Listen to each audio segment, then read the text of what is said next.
रहे थे और बाबा ने ऐसे हाथ किया, बोला कि आओ मेरे सभी फ्रेंड्स।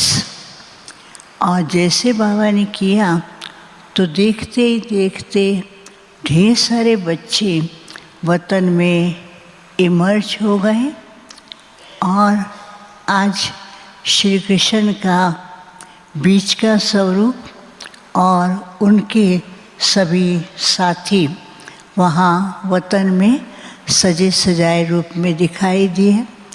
कुछ सेकंड तक तो क्या देखती हूँ कि बहुत सुंदर रासलीला चल रही है, गोप और गोपियाँ रास कर रहे हैं श्री कृष्ण के साथ। एक तरफ देखती हूँ कि जमुना का किनारा है, दूसरी तरफ बहुत सुंदर बगीचे थे और तीसरी तरफ दूर से देखती हूँ कि सुंदर सुंदर महल थे। तो ऐसा दृश्य दिखाई दे रहा था। तो बाबा का स्वरूप ऐसा था कि बाबा के द्वारा अलग अलग प्रकार की रंगों की किरणें पहुँच रही थी। तो हर एक का श्रृंगार जो है वो बहुत सुंदर हो रहा था कि जैसे सब गोप और गोपियाँ उस मस्ती में रास कर रहे थे और बाबा भी श्री कृष्ण के रूप में उन्हें बहुत रास करा रहे थे, बहुत रास कर रहे थे और खुशी में झूम रहे थे। कुछ सेकंड के बाद बाबा का रूप कई प्रकार से देखती हैं। एक सेकंड में तो बाबा फरिश्ता दिखाई दे रहे हैं, एक सेकंड में बाबा श्री कृष्ण का रूप दिखाई दे रहा है। जैसे अलग अलग प्रकार के डायमेंशंस थे, तो उन डायमेंशन से अलग अलग रूप दिखाई दे रहे थे। तो बाबा ने सब बच्चों को कहा, आज तो बच्चों का खुशियों का दिन है और बच्चे जितनी भी खुशियाँ मनाना चाहें मनाएं। तो सारे के सारे बच्चे सजे हुए खूब अच्छी तरह से नाचने लगे और बहुत अच्छी तरह से रास कर रहे थे।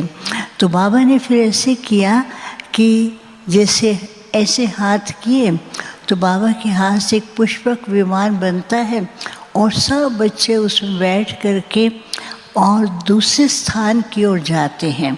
वहाँ जाते हैं तो इनका स्वरूप जो था वो ऐसे रूप में था, ईष्ट के रूप में, देवता के रूप में, और बाहर बहुत सारे भगत थे और वो भक्तों को साक्षात्कार करा रहे थे।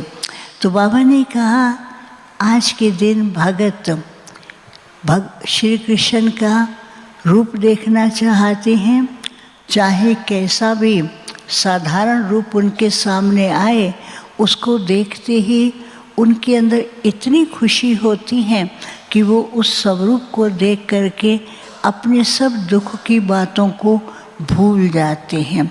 तो बाबा ने कहा कि बाप ने बच्चों को विशेष वो स्वरूप दिया है जो सब के दुखों को दूर करने वाला और खुशी प्रदान करने वाला है।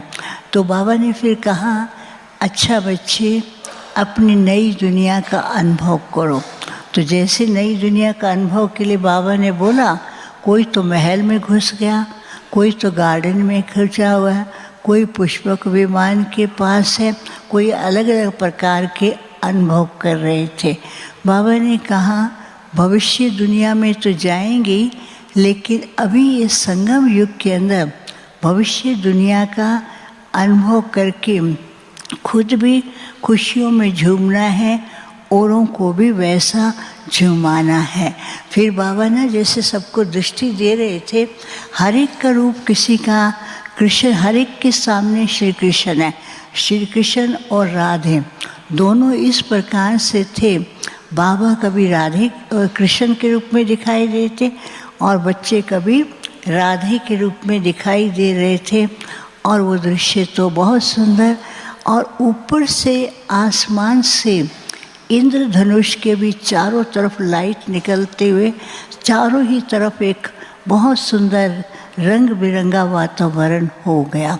तो बाबा ने कहा, आज बाप ने बच्चों को वतन में बुलाया है और वतन में बच्चों को बाप अपने साथ नई दुनिया के अनुभव करा रहे हैं।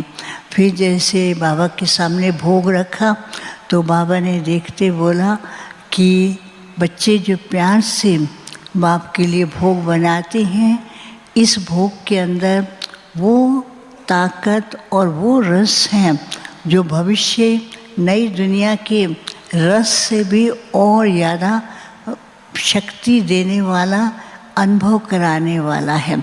और बाबा ने फिर सबको अपने हाथ से भोग भी खिलाया और भोग खिलाने के साथ बाबा ने कहा आज बाबा ने बच्चों को वतन में बुलाया है तो बाबा बच्चों को कुछ देंगे, क्योंकि आज का दिन ऐसा है। तो बाबा ने क्या किया, एक तो स्टार था और उस स्टार के अंदर बाबा का संपन्न स्वरूप दिखाई दे रहा था और दूसरा एक मुकुट था और वो मुकुट राजाई तिलक तखत की तरह से जैसे राजाओं को पहनाया जाता वैसा था। तो बाबा ने कहा कि भविष्य दुनिया में जाना है तो अभी बच्चों को बाप समान अभी वैसा बनना है, तो बाप समान बनना है और दूसरा अपने भविष्य स्वरूप के लिए बाबा जैसे बच्चों को राज तिलक, राज सिंहासन अधिकारी देखते हैं तो सदा हर बच्चा ये अनुभव करे कि मैं भविष्य दुनिया में भी राज सिंहासन धारी हूँ। फिर बाबा ने क्या किया, सब बच्चों को इमर्ज करते हुए वैसे सब फरिश्ते के रूप में दिखाई दे रहे थे। तो बाबा ने कहा अभी फरिश्ता हैं, अभी देवता स्वरूप हैं, अभी सोमान आधारी हैं, अभी राज तिलक धारी बच्चे हैं। तो बाबा ने कहा इस स्वरूप को सदा कायम रखना है। तो कायम रखने के लिए बाबा ने दो बातें कही।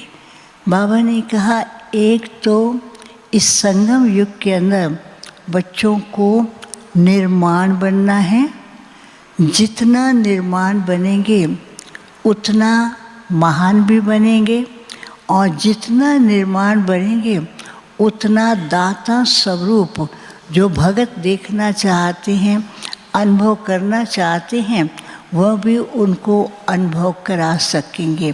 फिर तो बाबा ने फिर से सब बच्चों को इमर्ज करते हुए उन सब को रास कराई और सब गोप और गोपियों के रूप में रास कर रहे थे और वो दृश्य तो बहुत सुंदर दिखाई दे रहा था।